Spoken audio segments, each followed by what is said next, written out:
ஏய், ஆ! உனக்கு எம்புட்டு தைரியம் இருந்திருந்தா என் பாதையில இருந்து விலகி ஓடி இருப்ப. இப்ப நீ எல்லாரையும் கூப்பிட்டு உண்மைய சொல்லல. என்ன சொல்றியா இல்லையா? ஏய், சொல்ல போறியா இல்லையா? சொல்ல மாட்டல்ல, சொல்ல மாட்டல்ல. நீ எல்லாரையும் கூப்பிட்டு என்ன நடந்துச்சுங்கிற உண்மைய சொல்ல மாட்டல்ல. ஆ! ஆ!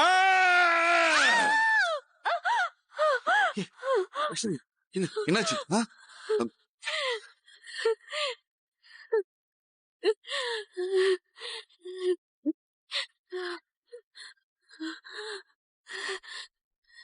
என்னாச்சு ஐஸ்வர்யா?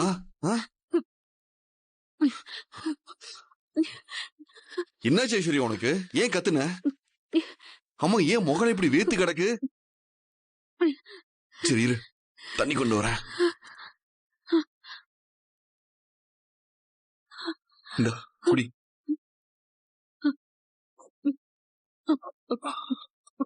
மெதுவா மெதுவா குடி.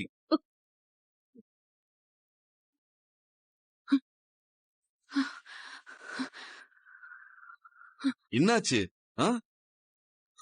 இது கெட்ட கனவு கண்டியா? ஏன் இப்படி பயந்து போய் முழிச்ச? ஆமா மாமா. சரியா போச்சு போ. அதுக்காக இப்படியே கத்தி எந்திரிப்ப? ஆமா, இப்படி பயப்படுற அளவுக்கு அப்படி என்ன கனவு? பேய் கனவா? இல்ல மாமா. அது சரி.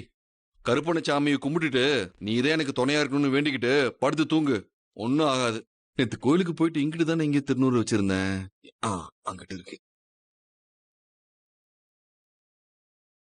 இந்தா வச்சுக்கோ. அட பூசிக்க. இல்ல மாமா, வேண்டாம். திருநூறு வேண்டான்னு சொல்லக்கூடாது. எடுத்துக்க. எடுத்து வச்சுக்கின்றேன். ஐயா, மூஞ்சிய எப்படி போகுது?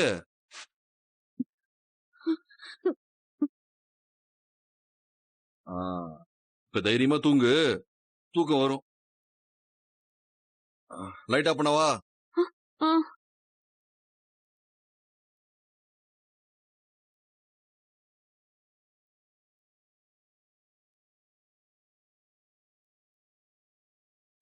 சரி, பேந்த முழிக்காம படுத்து தூங்கு. Good night.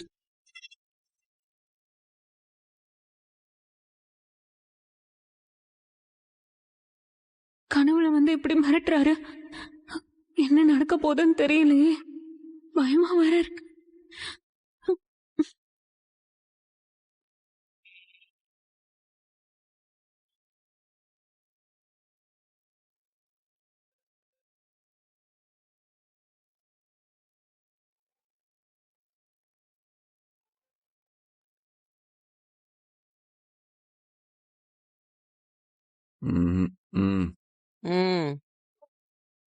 என்ன விஷயம் பேசலாமா தான் என்ன பண்ணிக்கிட்டு இருக்கு பாரு.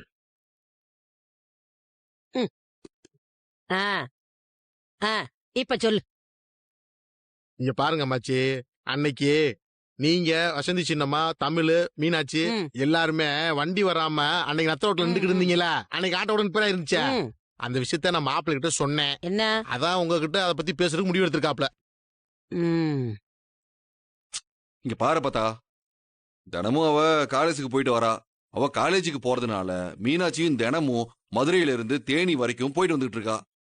அதே மீனாட்சி நீங்க எல்லாரும் பஸ் ஆட்டோன்னு மாறி மாறி போறது எனக்கு ஒரு மாதிரி கஷ்டமா இருக்கு. ஒரு கை குழந்தைய தினமும் 100 கிலோமீட்டர் 200 கிலோமீட்டர் போட்டு வதைக்கிறதா? இப்ப அதுக்கு என்னதாண்டா சொல்ல வரீங்க? அதுக்கு நாங்க ஒரு கார் வாங்கி தரோம். பேசாம அந்த வண்டியில தினமும் காலேஜுக்கு போயிட்டு வர சொல்லு. இத சொல்லதான் நாங்க உன்னை கூட்டு வந்தோம்.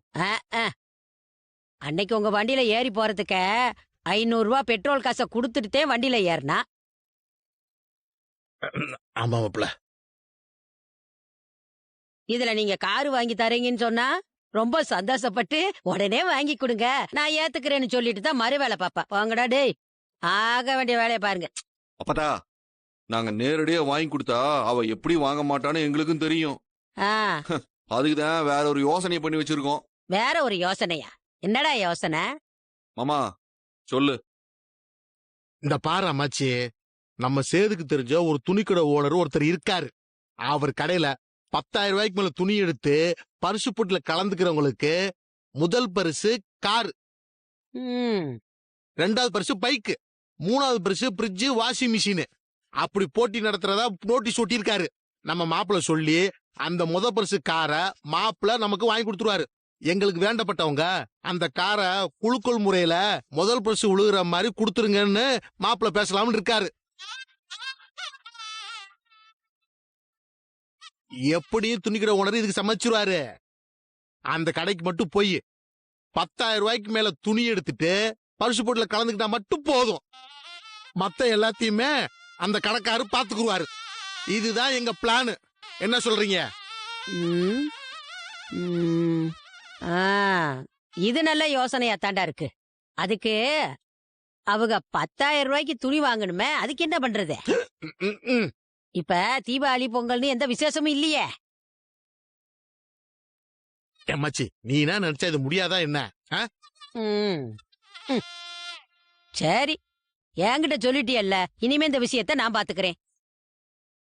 நீங்க மத்ததெல்லாம் பேசி முடிவு பண்ணுங்க, பாத்துக்கறலாம். சரி அம்மாச்சி. சேது, அப்பதா உன் புள்ள வசதியா வண்டியில போறதுக்கு கார் வாங்கணும்னு முடிவெடுத்திருக்கல்ல, இந்த முடிவை நான் பாராட்டுறேன். I like this. மாமா கீச பத்தியா? எப்படி?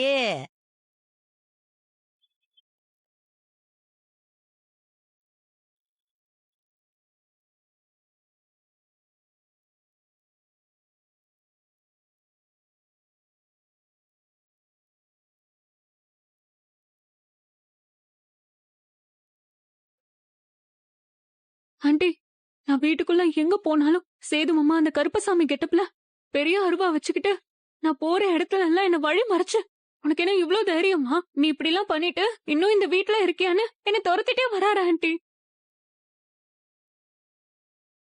அதுக்கப்புறம் ஒரு இடத்துல தப்பு செஞ்ச உனக்கு நான் தண்டனை கொடுக்காம விடமாட்டேன்னு சொல்லி என்ன வெட்டலாம் வந்துட்டாரு ஆண்டி. நான் எப்படி பயந்து போய் அலறி எந்திரிச்சேன் தெரியுமா? சேது மாமா கூட என்ன பேய் கனவான்னு கேட்டாரு. அப்புறம் இல்லன்னு சொல்லி சமாளிச்சு நான் படுத்து தூங்கிட்டேன். ஆனா எனக்கு பயமா இருக்கு ஆண்டி. அந்த சாமி உண்மையாவே கோவக்கார சாமி ஆண்டி. கண்டிப்பா எனக்கு தண்டனை கொடுத்துருமா? என்ன வெட்டி போட்டுருமா ஆண்டி?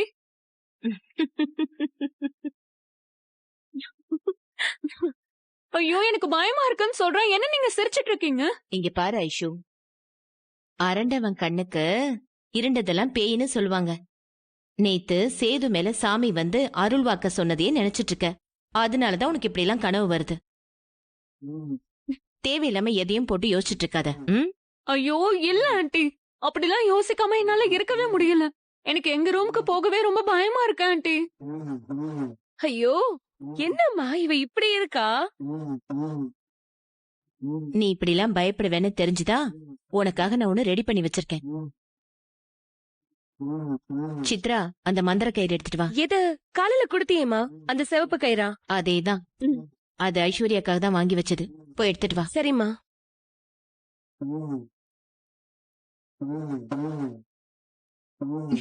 ஷோ.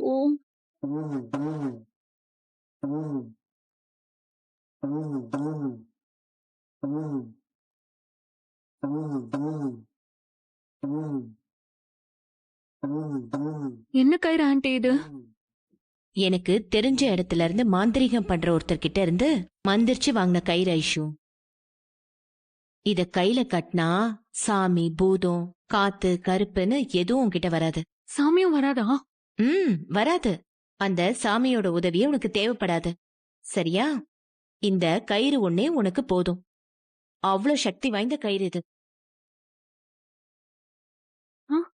ஆனா நீங்கெல்லாம் கட்டிக்கல. எங்களுக்கு பயம் இல்ல, அதனால நாங்க கட்டிக்கல. நீ தானே பயந்துட்டு இருக்க. கை நீட்டு, நான் கட்டி விடுறேன்.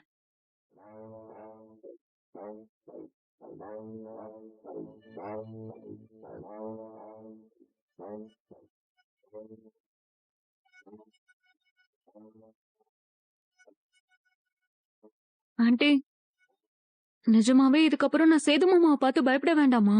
இனிமே உனக்கு எந்த பயமும் வேண்டாம். இனிமே எந்த சாமியும் உன் கனவுல வந்து உன்னை பயமுறுத்தாது. Thank you so much aunty. ம். சேது மாமா தான் ஆண்டி கூப்பிடுறாரு. பேசு. ஹலோ. ஆமா, ஈஸ்வரி ஆண்டி கூட தான் இருக்கேன். தோ வரேன். சரிங்க ஆண்டி, நான் வரேன். ம். வரேன். மா, திருப்பரங்குன்றம் கோயில்ல 10 ரூபாய்க்கு கயிறு வாங்கிட்டு வான்னு சொன்ன. நானும் வாங்கிட்டு வந்தேன். அத போய் ஏதோ மாந்திரிக கயிறு, மந்திரிச்ச கயிறுன்னு ஏதேதோ சொல்லிக்கிட்டு இருக்க. சித்ரா, இதெல்லாம் ஒரு ட்ரீட்மெண்ட் ரே. நான் அத மாந்திரிக கயிறுன்னு சொன்ன உடனே அவ எப்படி தைரியமா போற பாத்தியா? அவ பாட்டுக்கு பயந்து யார்கிட்டயும் எதையும் உளறி வச்சிட கூடாதுல்ல. அதுக்குதான் இந்த செட்டப். சூப்பர். சரிதான்.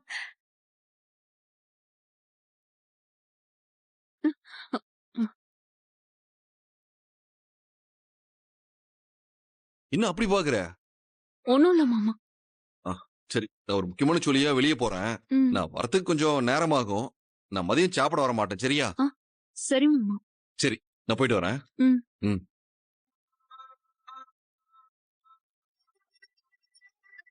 மாமா இப்ப பார்க்க நார்மலா தான் தெரியறாரு. கருப்பசாமி மாதிரி தெரியல. அப்ப ஆன்ட்டி சொன்னது உண்மைதான்.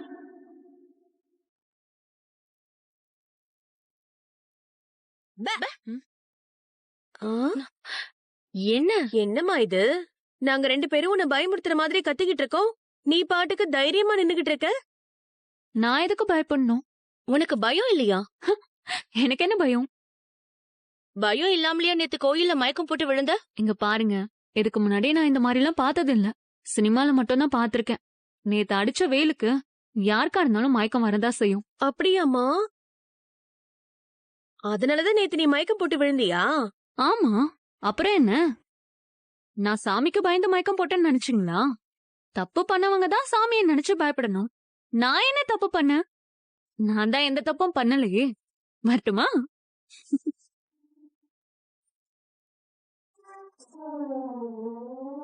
என்னம்மா இவ? நேத்து அரண்டு போய் பேசினவ இப்ப இப்படி பேசிட்டு போறா? அதானே, திடீர்னு இவகிட்ட ஒரு மனமாற்றம் தெரியுதே. ஆ?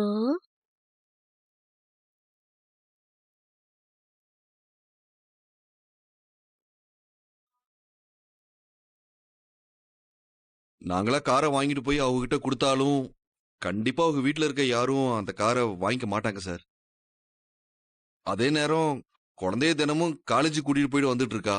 அது குழந்தைக்கு சிரமமா இருக்கு. அதனாலதான் இந்த காரை வாங்கி கொடுக்கலான்ற முடிவே நாங்க எடுத்தோம்.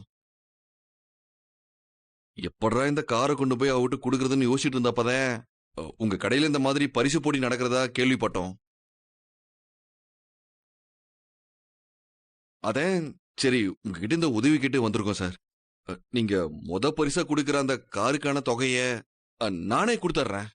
அவங்களும் வந்து 10,000 ரூபாய்க்கு மேல துணி எடுக்கிற மாதிரி அப்பதான் பாத்துப்பாங்க. அந்த பரிசு மட்டும் குலுக்கல் முறையில அவங்க குடும்பத்துக்கு விளையாடுற மாதிரி நீங்க பாத்துக்கணும் சார். என்னங்க தம்பி, உங்க அப்பா என்னுடைய பிசினஸ்க்கு எவ்வளவு உதவி பண்ணிருக்காரு. இன்னும் சொல்ல போனா அவர் அமைச்சரா இருந்தப்பதான் இந்த கடையை உங்க அப்பா தான்பா திறந்து வச்சாங்க. இப்ப நீங்க எம்எல்ஏ வேற ஆயிட்டீங்க. உங்க குடும்பத்தில இருந்து வந்து ஒருத்தர் உதவி கேட்டு நான் இல்லைன்னு சொல்ல முடியுமா? ஆனா அதுல ஒரே ஒரு திருத்தம். என்ன சொல்லுங்க சார். அதுக்காக பணம் எதுவும் வேண்டாம் தம்பி. இந்த போட்டிக்காக நாங்க ஏற்பாடு பண்ணிருக்கிற காரை நீங்க சொல்ற அந்த குடும்பத்துக்கே கொடுத்துடுறோம். பணம் எதுவும் வேண்டாம் தம்பி. ஐயோ சார், தயவு செஞ்சு கோச்சுக்காதீங்க. நான் இந்த காரை வாங்கி கொடுக்கறதே என் பொண்ணுக்காக. அதான் என் பொண்ணுக்குன்னு கொடுக்கறத நானே வாங்கி கொடுக்கணும்னு ஆசைப்படுறேன். அதனாலதான் சார் நான் பணத்தை கொடுத்துறேன்னு சொல்றேன். தயவு செஞ்சு நீங்க இதுக்கு சம்மதிக்கணும். என்னங்க தம்பி, உங்க அப்பா அவ்வளவு தூரம் செஞ்சிருக்காருன்னு சொல்றேன் திருப்பி திருப்பி. புரியுது சார். ஆனா தயவு செஞ்சு நீங்க பணத்தை வாங்கிக்க மாட்டேன்னு மட்டும் சொல்லாதீங்க. நான் பணத்தை கொடுத்துறேன் சார். இது என் பொண்ணுக்காக. சரிங்க தம்பி, உங்க குழந்தைக்காக நீங்க செலவு பண்ணணும்னு ஆசைப்படுறீங்க. அந்த ஒரு காரணத்துக்காக மட்டும்தான் இதுக்கு நான் சம்மதிக்கிறேன். ஒரு விஷயம், அவங்கள மட்டும் துணியை இங்க வந்து எடுக்க சொல்லுங்க, மீதி எல்லாத்தையும் நான் பாத்துக்கிறேன். சரிங்க சார், ரொம்ப நன்றி சார். சரி சரிங்க சார், வரோம் சார். நன்றி. அப்ப நாங்க வரோம் சார். சரி சார், போகலாம் மாப்ள. ஏன்பா, அவங்களுக்கு என்ன வேணுமோ எடுத்து கொடுங்க.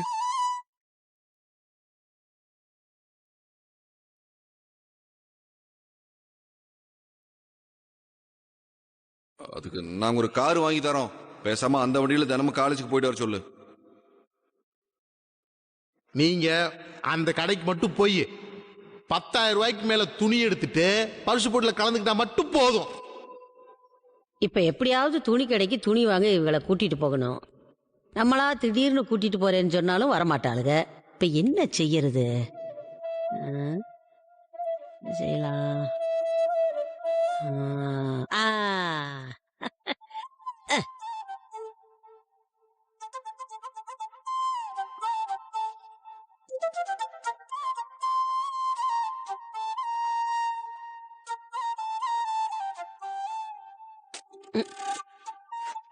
ம்.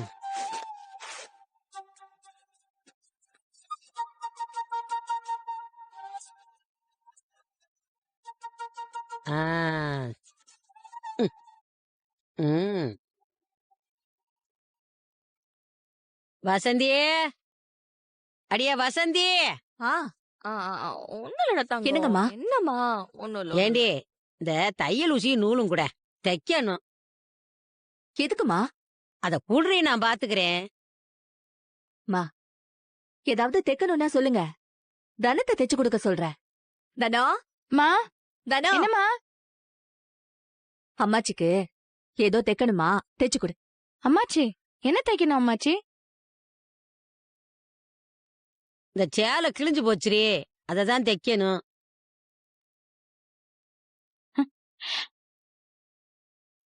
அம்மாச்சி என்ன தைக்கணும் அம்மாச்சி?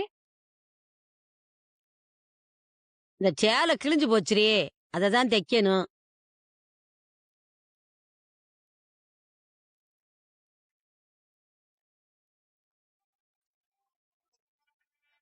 இத தைச்சு கொடுக்கறியா?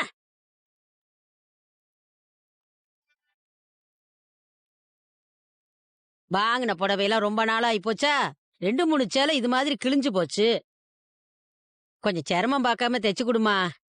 கிழிஞ்ச சேலைய கட்டுறதுக்கு ஒரு மாதிரியா இருக்கு.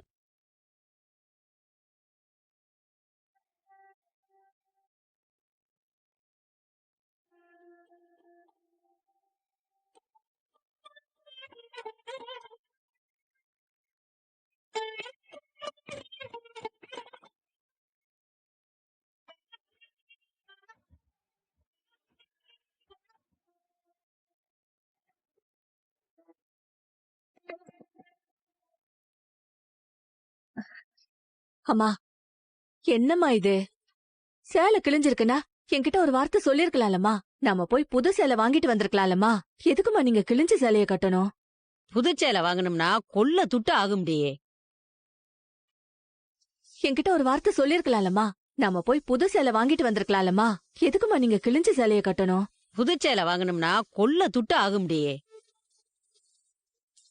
நான் என்ன இந்த வீட்டுக்குள்ள தானே இருக்கேன். இங்க என்ன குழந்தை 4 செவத்துக்குள்ள முடங்கி கிடக்கிறவ. சேலை கிழிஞ்சிருந்தானா எப்படி இருந்தா என்ன? நூலை எடுத்து தைச்சு கொடுங்கடி. அதெல்லாம் ஒண்ணும் இல்லம்மா. இன்னைக்கே நாம கடைக்கு போய் நல்லதா 4-5 சேலை எடுத்துட்டு வந்துடலாம். நீங்க இந்த மாதிரி சேலை எல்லாம் கட்டவே கூடாதுமா. இருக்கட்டும்டி, பரவாயில்ல. இதுல என்னடி கௌரவ குறைச்சலு? நமக்கு என்ன வசதி இருக்கோ அதுக்கு தகுந்த மாதிரி வாழ கத்துக்கணும். அதாண்டி புத்திசாலித்தனம். மா, என்ன தமிழு? எல்லாரும் உடனே ரெடி ஆகுங்க. இப்பவே துணி கடைக்கு போறோம். 4-5 நல்ல சேலை எடுத்துட்டு வரோம். கிழிஞ்ச சேலையெல்லாம் யாரும் கட்டக்கூடாது. அப்படிதான் நான் சொல்லுவேன். புரியுதா? சரி.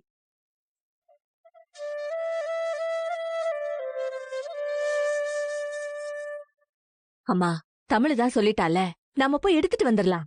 சரிடி, உங்களுக்கு சிரமம் இல்லாட்டி எனக்கு சம்மதந்தேன். இதுல என்னம்மா சிரமம் இருக்கு? உங்களுக்கு சேலை எடுத்து தரதுல எங்களுக்கு சந்தோஷம் தாமா.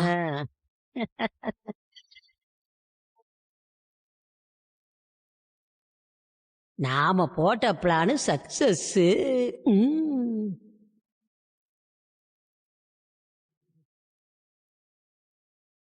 ஆடி ஆஃபரு அங்க பாருங்கடி. 10,000 ரூபாய்க்கு துணி எடுத்தா கார பரிசா குடுக்கறாங்களாடி. சார் நாங்க சொன்ன குடும்பம் இந்த குடும்பம் தான் சார். அங்க உட்கார்ந்துருக்காங்க பாருங்க.